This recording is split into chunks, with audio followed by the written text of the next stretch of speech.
قلندر بابا اولیاء رحمۃ اللہ علیہ کی تعلیمات کا حسین شاہکار، ان کی تعلیمات سے تراشا ہوا حسین اور انمول ہیرا، خلوص ان کا سرمایہ، انسانیت ان کی تعلیم، محبت ان کی پہچان، سکون ان کا پیغام، آسمانی رفتوں کی طرح اولو العزم، شبنم کی طرح دلگدار، تاروں کی چمک، پھولوں کی مہک، سورج کی طرح روشن، چاند کی طرح حسین، نسیم صبح کی طرح دلربا، اس عظیم انسان کی تسلیم و کوثر میں کھلی ہوئی زبان سے آپ کو ایک ایسا پیغام ملے گا جس پیغام کا ہر لفظ موتی کی طرح آپ کے دلوں کو منور، خلوص کے احساس سے آپ کے دلوں کو شاداب و مسرور اور علم کی دولت سے آپ کو مالا مال کرے گا۔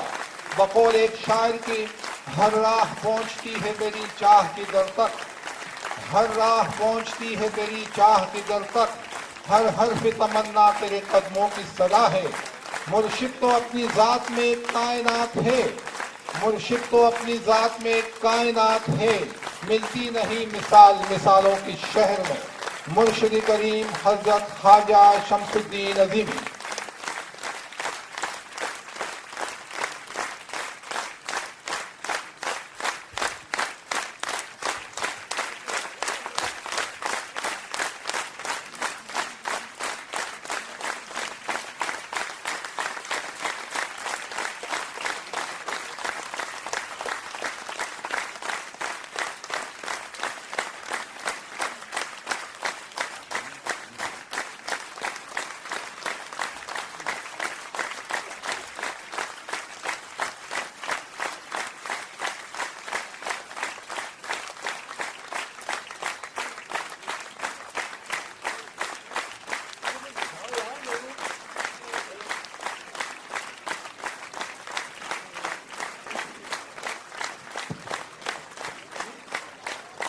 حضرات سے گزارش ہے کہ اپنی نشستوں پہ تشریف رکھیں۔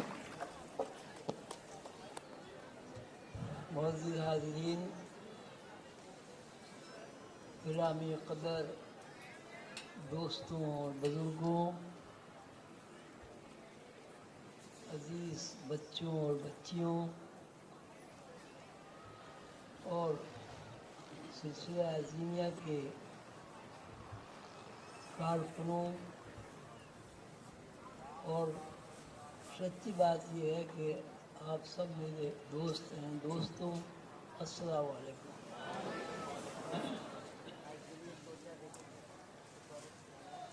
میں تقریباً 3 سال تک بیمار رہا۔ مجھے اس بات کا اچھی طرح علم ہے کہ آپ سب خواتین و حضرات نے میری صحت کے لیے دعا فرمائی اور اللہ تعالیٰ نے مجھے شفا عطا فرمائی۔ یہ آپ کی دعاؤں کا ثمر ہے کہ یہاں اسٹیج پر میں آپ کے سامنے موجود ہوں، آپ مجھے دیکھ رہے ہیں اور میں آپ کی محبت بھری کیفیت کو دل کی گہرائیوں سے محسوس کر رہا ہوں۔ اللہ تعالیٰ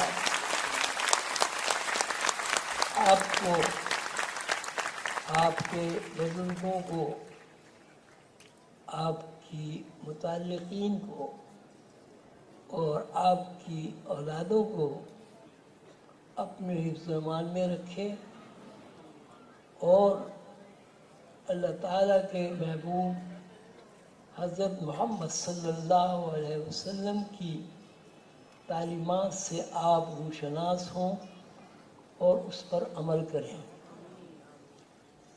جتنے بھی پیغمبر علیہ والسلام، جن کی تعداد 1,24,000 بتائی جاتی ہے، دنیا میں تشریف لائے، بلکہ یوں کہنا چاہیے اب آپ حضرات بالغ البشعور ہیں، دنیاؤں میں تشریف لائے، کروڑوں دنیاؤں میں، ایک دنیا نہیں ہے، کروڑوں دنیا میں تشریف لائے۔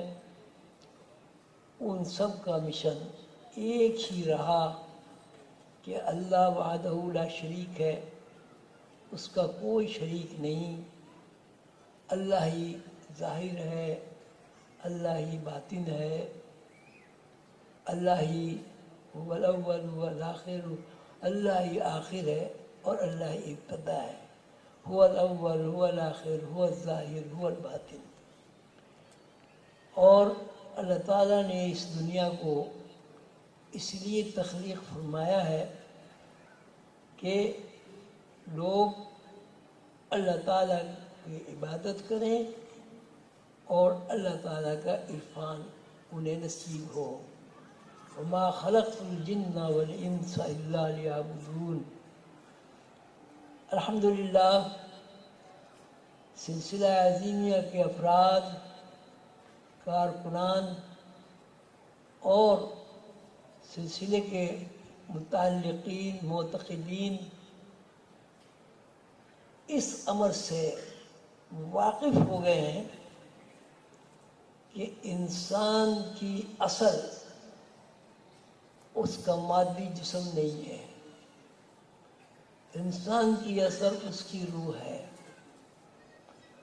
اور قرآن پاک میں اس بات کو تشریح کے ساتھ اللہ تعالیٰ نے بیان فرمایا ہے۔ وما خلقت الجن والانس الا لیعبدون۔ اللہ تعالیٰ نے انسانوں کو اور جنات کو اس لیے تخلیق کیا تاکہ وہ اللہ کی عبادت کر کے اللہ تعالیٰ کا عرفان حاصل کریں۔ اعوذ باللہ من الشیطان الرجیم، بسم اللہ الرحمن الرحیم۔ انما امره اذا اراد شیئا انما امره اذا اراد شیئا ان یقول له کن فیکون۔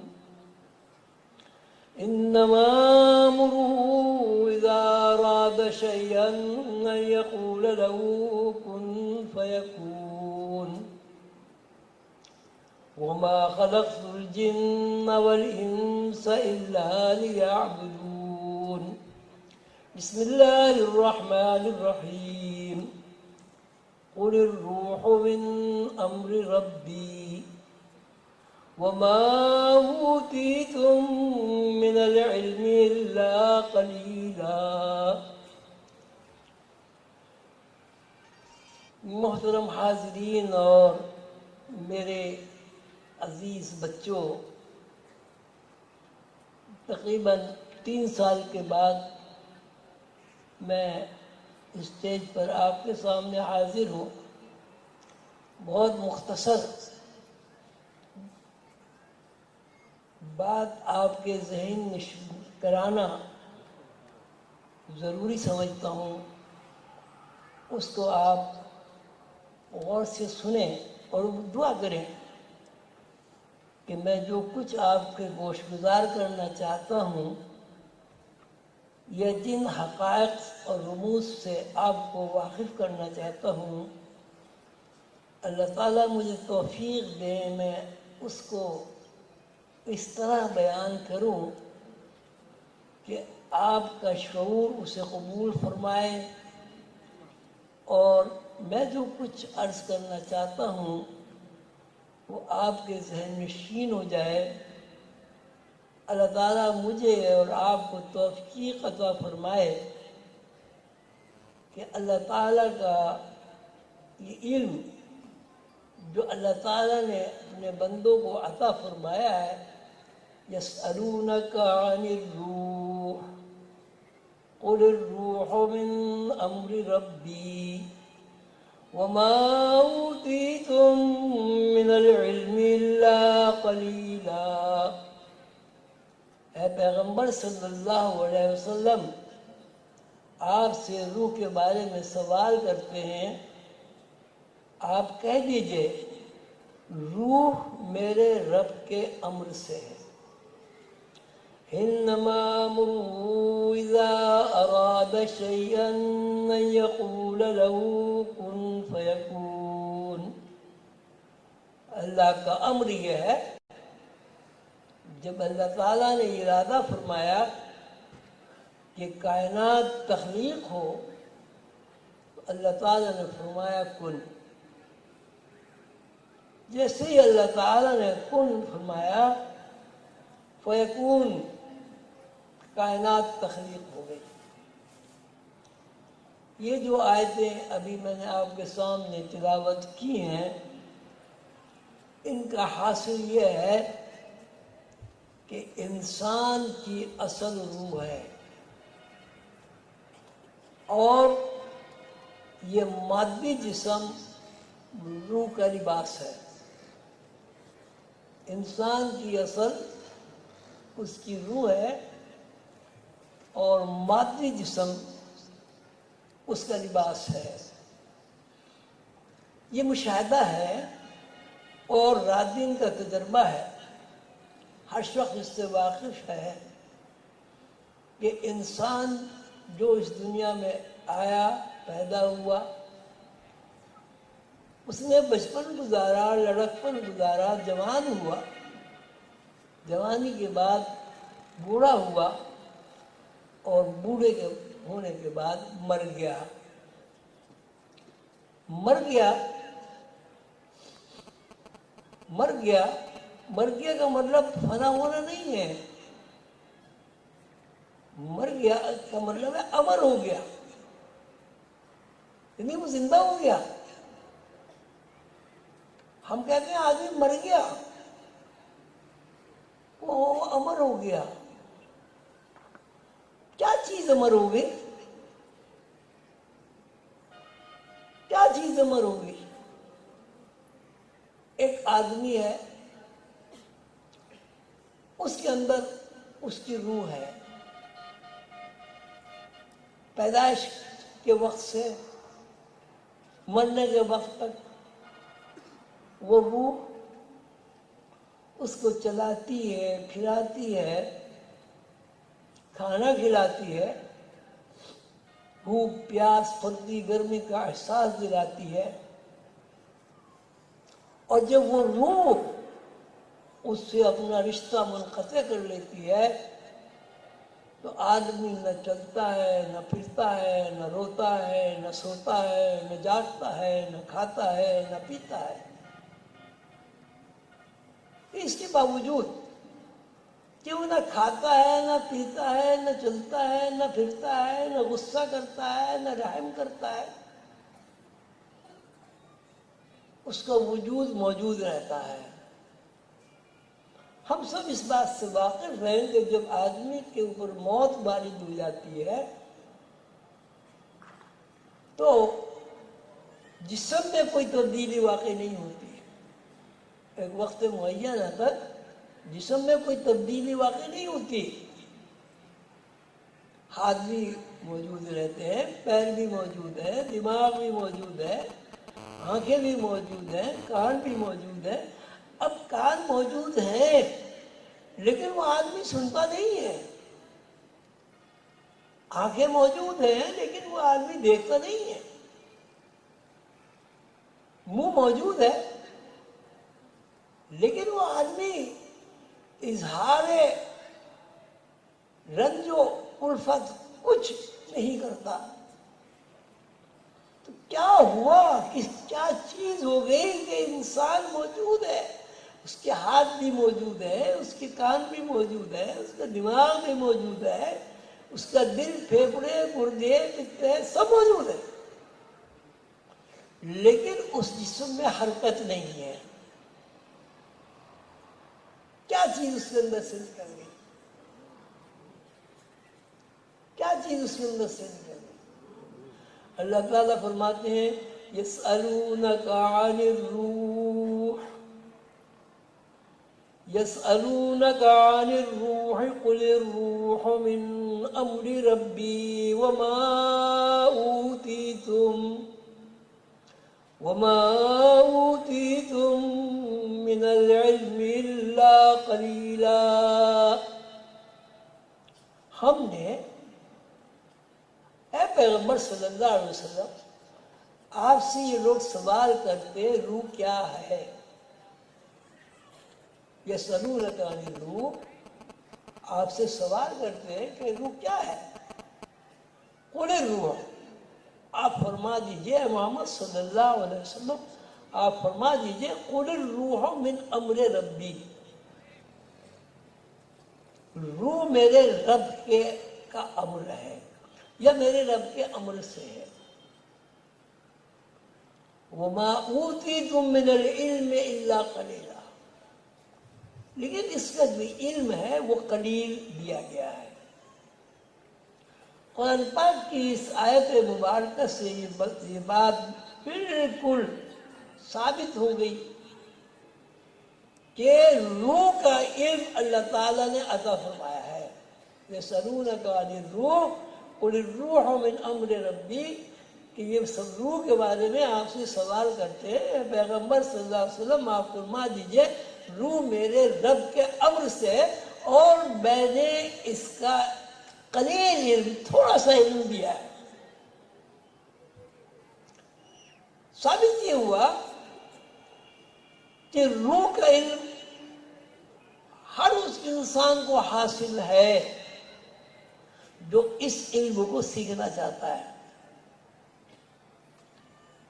اس کی مثال یہ ہے کہ ہر اس آدمی کے اندر جو انگریزی پڑھنا چاہے انگریزی سیکھ لیتا ہے، لیکن جب وہ انگریزی پڑھنا شروع نہیں کرتا تو اس علم سے ناقص ہوتا ہے۔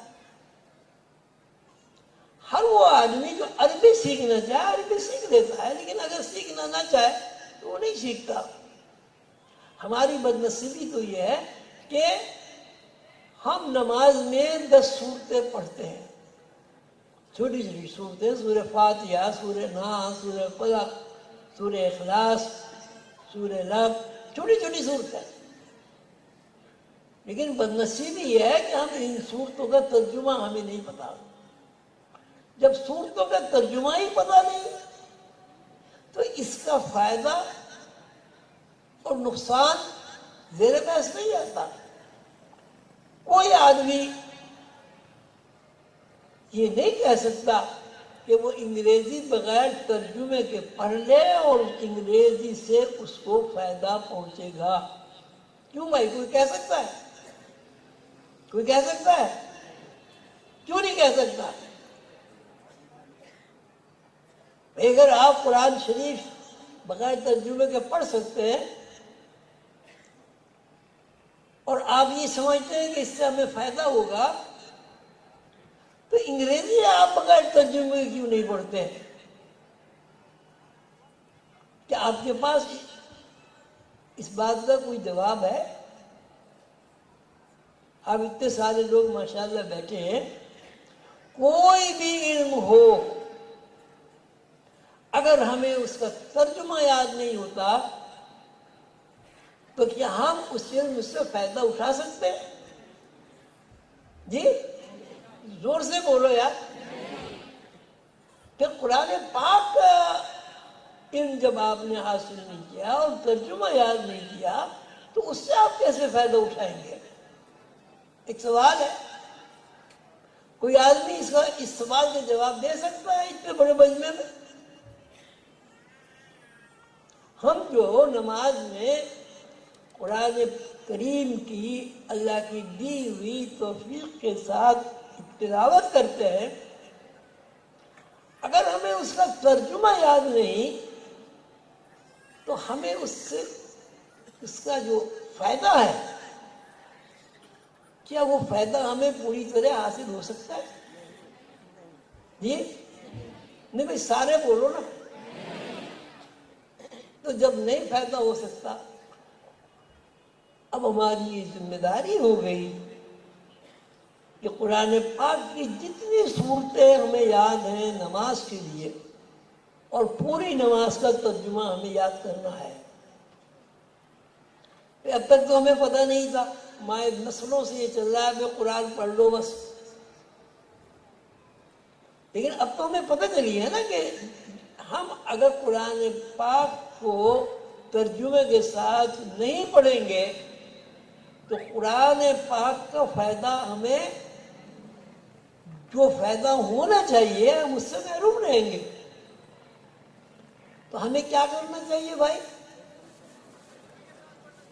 اب ہمیں یہ کرنا چاہیے کہ یہ جو 10 صورتیں چھوٹی چھوٹی ہمیں یاد ہیں، ان صورتوں کا ہمیں ترجمہ یاد کرنا چاہیے، کیونکہ کسی چیز کو حفظ کرنا مشکل ہے، تو وہ مشکل کام تو پورا ہو گیا۔ اللہ تعالیٰ ہمارے والدین کو جنت نصیب فرمائے، انہوں نے ہم اتنا کام تو کر دیا ہے آدھے سے زیادہ، اب آدھا کام ہمارے پاس رہ گیا ہے کہ ہم قرآن پاک کا ترجمہ یاد کریں اور نماز پوری جو ہے اس کا ترجمہ یاد کریں، اس سے ہمیں فائدہ حاصل ہوگا۔ بات روح کی اور جسم کی ہو رہی تھی، آپ یہ بتائیں کہ انسان کے اندر جب تک روح رہتی ہے، اس کے اگر سوئی بھی چبھ جائے تو وہ محسوس کرتا ہے، لیکن اگر روح نکل جائے اور اس کا کوئی عضو کاٹ لیا جائے، کیا آدمی محسوس کرتا ہے؟ جی نہیں کرتا نا۔ اب ایک آدمی مر گیا، اب اس کو جب آپ نہانے کے لیے تختے پر لٹاتے ہیں تو اس کے اندر تو کوئی اپنی قوت مدافعت ہوتی ہی نہیں ہے۔ کیوں نہیں ہوتی؟ کیوں نہیں ہوتی؟ بتاؤ کیوں نہیں ہوتی؟ اس کے اندر روح نہیں ہے۔ مردہ سنتا ہے؟ کیوں نہیں سنتا؟ مردہ بولتا ہے؟ کیوں نہیں بولتا؟ مردہ کھانا کھاتا ہے؟ کیوں نہیں کھاتا؟ مردہ روتا ہے؟ جی کیوں؟ مردہ ہنستا ہے؟ کیوں؟ تو اصل جسم ہے یا روح ہے؟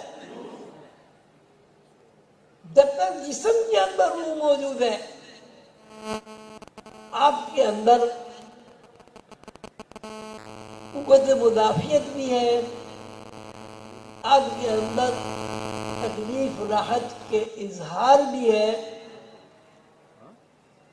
لیکن جب روح نکل گئی تو اب آپ اس مردے جسم کو جلا دیجئے، جیسے ہندو جلاتے ہیں، کوئی قوت مدافعت نہیں ہوتی۔ اس جسم کو آپ مٹی میں دبا دیجئے، قبر میں دبا دیجئے، اس طرح سے کوئی مدافعت نہیں ہوتی۔ لیکن وہی جسم اگر اس کے اندر روح موجود ہے، اس کے پیر میں آپ سوئی چبھائے، کیا ہوگا؟ جی تکلیف ہوگی، وہ آپ کو ناراض ہوگا آپ سے، یہ کیا بدتمیزی ہے، سوئی کیوں چبھا رہے ہو؟ اور ایک مردہ آدمی کو پوسٹ مارٹم آپ کرے تو اس کے اندر سے کوئی قوت مدافعت کیوں نہیں ہوتی؟ تو کیا ہوا؟ اصل کیا چیز ہوئی بھائی؟ اصل روح ہوئی۔ پھر جسم کیا چیز ہے؟ اگر روح اصل ہے تو جسم کیا ہے؟ اس کا ایک لباس ہے۔ جیسے آپ نے قمیص کرتا پہن لیا، کوئی صاحب یہاں آ جائیں میرے پاس، نیاز بھائی آپ آ جائیں، ادھر کھڑے ہو جائیں، ادھر منہ کھڑے ہو جائیں۔ میرا آپ سے یہ کہنا ہے کہ آپ ہاتھ نہ ہلائیں، آپ کی آستین ہلے، کوشش کر رہے ہیں۔ اچھا، اب آستین ہل رہی ہے، ہاتھ ہلائیں، ہاتھ ہلائیں، آستین بھی ہلی۔ لیکن اگر ہم یہ کہتے ہیں کہ جی ہاتھ تو ہلے آستین نہ ہلے، پھر تو اس کا مطلب یہ ہوا کہ یہ جو لباس ہے آپ کا، یہ جسم کے اوپر ہے۔ تو اب ہم یوں کہتے ہیں کہ یہ جو لباس جو ہے یہ جسم ہے۔ فرض کر لیتے ہیں سمجھنے کے لیے کہ یہ جو کرتا ہے یہ لباس ہے، اور جسم جو ہے وہ اصل ہے. تو اب ہم یہ ان سے یہ کہتے ہیں کہ بھائی اصل ہلے آستین نہ ہلے. کیوں بھائی؟ اصل ہاتھ ہلے آستین نہ ہلے، کیوں؟ اصل جسم ہے. اب اسی طرح پورے جسم کو آپ ایک لباس فرض کر لیں. لباس کب ہلے گا بھائی؟ جی، جب جسم کے اندر روح ہوگی جب بھی ہلے گا نا. میں یہ کہتا ہوں کہ نہیں، جسم ہلے لیکن روح کی کوئی حرکت نہ ہو. کیا ہوگا؟ کیا ہوگا؟ نہیں ہلے گا نا. جیسے قمیص نہیں ہل رہی ہے. آپ لوگوں کی سمجھ میں آ گئی بات؟ اچھا، اب میں یہ کہتا ہوں کہ آپ نے جو یہ شلوار پہنی ہوئی ہے یہ آگے کو چلے، آگے پیچھے ہو، لیکن ٹانگ نہیں ہلے. کیا ہوگا؟ نہیں ہلے گی نا. لیکن جب تک ٹانگ کے اوپر شلوار ہے، ٹانگ کے تابع ہو کر یہ شلوار ہلتی ہے. اسی طرح جب تک اس جسم کو لباس بنا کر روح نے پہنا ہوا ہے، اس لباس میں حرکت ہے.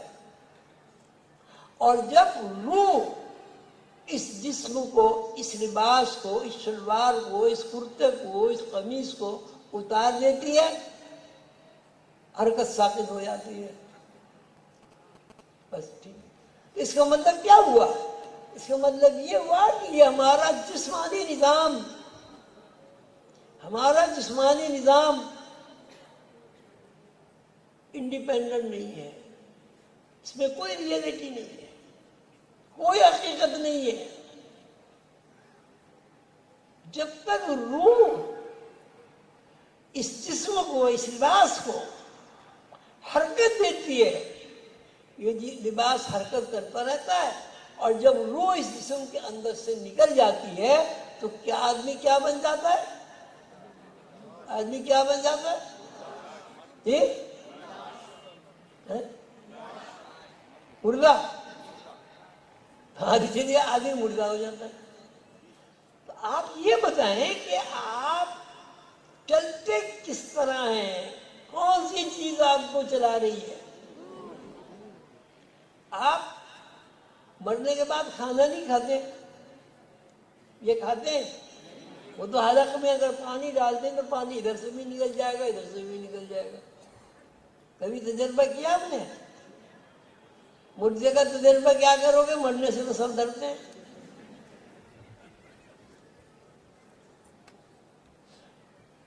ایک آدمی پانی پیتا ہے، گٹ گٹ کر کے پورا ایک گلاس پی جاتا ہے. اب اس کے اندر روح نہیں ہے تو اس کے منہ میں چمچے سے پانی ڈالیے، کیا ہوگا؟ کیا ہوگا؟ پانی باہر آ جائے گا. ایک آدمی کی نظر بہت تیز ہے لیکن وہ مر گیا، آنکھیں اس کی موجود ہیں، اور اس کے سامنے یوں کریں، دیکھے گا؟ خط پڑھ لے گا؟ اپنی بیگم کی صورت دیکھ لے گا خوبصورت؟ اسی صورت سے ایک آدمی مر گیا، اس کو آپ خوشبو سنگائیں، اس کی ناک کے سامنے بہترین خوشبو رکھیں، کیا ہوگا؟ کیا ہوگا؟ جی یار زور سے بولو، میری سمجھ میں تو آئے. نہیں سونگے گا نا. اور ایک آدمی مر گیا، وہ کھڑا ہو سکتا ہے؟ بیٹھ سکتا ہے؟ لیٹ سکتا ہے؟ دوڑ سکتا ہے؟ کیوں؟ تو جب آدمی چلا تو کون چلا؟ جب آدمی نے کھانا کھایا تو کھانا کس نے کھایا بھائی؟ پانی پیا تو پانی کس نے پیا؟ پھر آپ کیا ہیں؟ اسی طرح اب خیالات پر آ جائیے. جب تک آدمی زندہ رہتا ہے ہر وقت اس کے ذہن میں خیالات کا ہجوم رہتا ہے. کوئی وقت ایسا نہیں ہوتا کہ ذہن خیالات سے خالی ہو. اب آدمی مر گیا, اس کو کتنا خیال آتا ہے؟ جی نہیں آتا نا. یہ کون ہے؟ شاہ عالم ہے یہ جان عالم.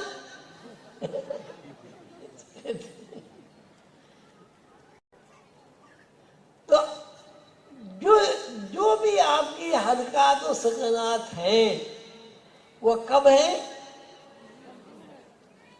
جب آپ کے اندر روح موجود ہے. آپ کے بچے کب ہوتے ہیں؟ کب ہوتے ہیں؟ جب آپ کے اندر روح موجود ہو. اگر روح موجود نہیں ہوگی بچے نہیں ہوں گے. جب بچے نہیں ہوں گے تو دنیا ہی نہیں ہوگی. ماشاءاللہ اتنے سارے ہزاروں لوگ بیٹھے ہیں, وہ یہ بتائیں کہ روح کے بغیر کوئی حرکت آدمی کر سکتا ہے تو اس حرکت کا نام لے.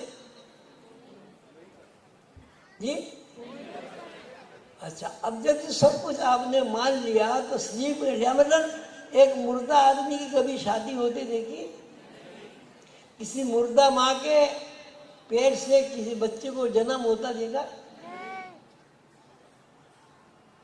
تو پھر بھائی میرا سوال یہ ہے کہ آپ کیا ہیں, کیا ہوئے, کیا ہیں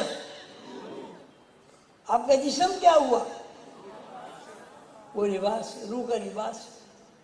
تو لباس میں اپنی کوئی زندگی نہیں ہوتی. اب میں اپنے سارے کپڑے اتار کے یہاں رکھ دوں, اس میں زندگی ہوگی؟ اسی طرح روح اپنا یہ جسم کا لباس اتار کے رکھ دے تو اس میں حرکت ہوگی؟ آپ کو بھوک کب لگتی ہے؟ بھوک کب لگتی ہے؟ جب آپ کے اندر روح موجود ہوتی ہے. آپ کو پیاس کب لگتی ہے؟ جب آپ کے اندر روح موجود ہوتی ہے. تو اب میرا سوال یہ ہے کہ پانی اس جسم نے پیا یا روح نے پیا؟ کھانا جسم نے کھایا یا روح نے کھایا؟ پھر آپ کیا ہوئے بھائی؟ آپ کہتے ہیں روح کا تو علم ہی نہیں حاصل ہوتا. اور میں یہ کہتا ہوں کہ روح کے علاوہ آپ کچھ ہے ہی نہیں. اب آپ کو نظر آتا ہے آنکھوں سے روح نکل جائے, کیوں بھائی؟ میاں صاحب نظر آئے گا؟ کیوں نہیں نظر آئے گا؟ روح نہیں ہے. شادی کریں گے آپ؟ ماشاءاللہ مردوں کو شادی کا بڑا شوق ہوتا ہے. کسی مردہ جسم نے شادی کی ہے؟ کیوں؟ ایک آدمی ہے, مردہ ہے, بڑا امیر کبیر کروڑ پتی ارب پتی ہے. اب اس سے کہیں گے کہ بڑا امیر کبیر کروڑ پتی ہے, اس سے شادی کر لو, کوئی کرے گا؟ کیوں؟ اس لیے اس کے اندر زندگی نہیں ہے, توانائی نہیں ہے. شادی کا جو مقصد ہے وہ اس سے پورا نہیں ہوتا, اس لیے وہ شادی نہیں کرتا. اب آپ سب لوگ میرے اس سوال کے جواب دیں کہ آپ فی الواقع کیا ہے؟ آپ کا جسم کیا ہے؟ آپ کا جسم کیا ہے؟ جی کس کا لباس؟ تو روح کا لباس آپ بنے پھر رہے ہیں, اور لباس کو یہ پتہ نہیں کہ روح کیا ہے. آپ نے قمیص پہن لی، واسکٹ پہن لی، کوٹ پہن لیا، پتہ ہے نا کہ جسم کے اوپر ایک لباس ہے. تو جب آپ سب کچھ روح ہیں، روح کے علاوہ کچھ نہیں ہے، تو یہ کیا بات ہوئی کہ آپ روح سے نہ واقف ہیں نہ روح کے علم سے واقف ہیں؟ یہ کیا بات ہوئی بھائی؟ ماشاءاللہ سارے پڑھے لکھے لوگ ہیں، یہ کیا بات ہوئی؟ کوئی جواب دے گا؟ مردہ آدمی سوتا ہے، جاگتا ہے، چلتا ہے، پھرتا ہے، کھانا کھاتا ہے، کیوں نہیں کھاتا؟ کیوں نہیں چلتا پھرتا؟ جی روح نہیں. اب میرا آپ سے یہ سوال ہے کہ کھانا کون کھاتا ہے؟ کھانا کون کھاتا ہے؟ تو کھانا کھاتی ہے، سیدھی بات. پانی کون پیتا ہے؟ روح پانی پیتی ہے. جامی صاحب بڑے غور سے مجھے دیکھ رہے ہیں ایک نظر سے مسلسل. کیوں جامی صاحب؟ کون؟ جسم کی کیا حیثیت؟ ماشاءاللہ آپ دین ہے، جسم کی کیا حیثیت ہے آپ کے علم میں؟ اور آپ اس کی تشریح کر سکتے ہیں؟ جی کچھ بھی نہیں ہے. تو جب کچھ بھی نہیں ہے اور آپ کی اصل روح ہے، تو آپ کی کیا ذمہ داری ہے؟ کیا ذمہ داری ہے؟ آپ کو روح کا علم حاصل ہو، آپ جانتے ہو کہ روح کیا ہے اور روح کیا ہے، روح کا علم کیا ہے. اب آپ کا یہ کہنا، کچھ لوگ یہ بھی کہتے ہیں کہ روح کا علم حاصل، کہ روح کا علم نہیں ہے، کسی کو نہیں ہے. یہ قرآن کے خلاف بات ہے. يَسْأَلُونَكَ عَنِ الرُّوحِ قُلِ الرُّوحُ مِنْ أَمْرِ رَبِّي وَمَا أُوتِيتُم مِّنَ الْعِلْمِ إِلَّا قَلِيلًا. اے پیغمبر صلی اللہ علیہ وسلم، یہ لوگ آپ سے روح کے بارے میں سوال کرتے ہیں، آپ فرما دیجئے قُلِ الرُّوحُ مِنْ أَمْرِ رَبِّي، روح میرے رب کے امر سے ہے. دیکھیے بات اب یہاں ختم نہیں ہو گئی. وَمَا أُوتِيتُم مِّنَ الْعِلْمِ إِلَّا قَلِيلًا، لیکن ہم نے اس کا علم تھوڑا دیا ہے. اللہ تعالیٰ کا علم کتنا ہے؟ کتنا ہے؟ نام و تناہی علم ہے. کسی بھی زاویے سے، کسی بھی پیمانے سے اللہ تعالیٰ کے علم کو ناپا نہیں جا سکتا. تو اللہ تعالیٰ کا قلیل علم عطا فرمانا وہ ساری دنیا کے علوم سے زیادہ ہے. وَمَا أُوتِيتُم مِّنَ الْعِلْمِ إِلَّا قَلِيلًا، کہ ہم نے تمہیں روح کا علم عطا فرمایا لیکن کم، قلیلا. سوال یہ کس کا قلیل؟ سمندر کا قلیل کتنا ہوگا؟ سمندر کا قلیل دریا سے کم تو نہیں ہوگا. اور دریا کا قلیل کتنا ہوگا؟ نہر کا. یعنی اب جتنی اللہ تعالیٰ کا علم ہے اسی مناسبت سے تو اس قلیل کا کوئی اور تھوڑ نہیں ہے. آپ اس کو یوں نہیں کہہ سکتے کہ اتنا ہے. اب دو باتیں میں نے پیش کی آپ کے سامنے. ایک یہ کہ یہ جو جسم ہے آپ کا، یہ جو جسم ہے آپ کا، ایک تو یہ بڑھتا گھٹتا ہے. ایک بچہ ہے، وہ بڑھ کے لڑکا ہو گیا، بچپن گھٹ گیا.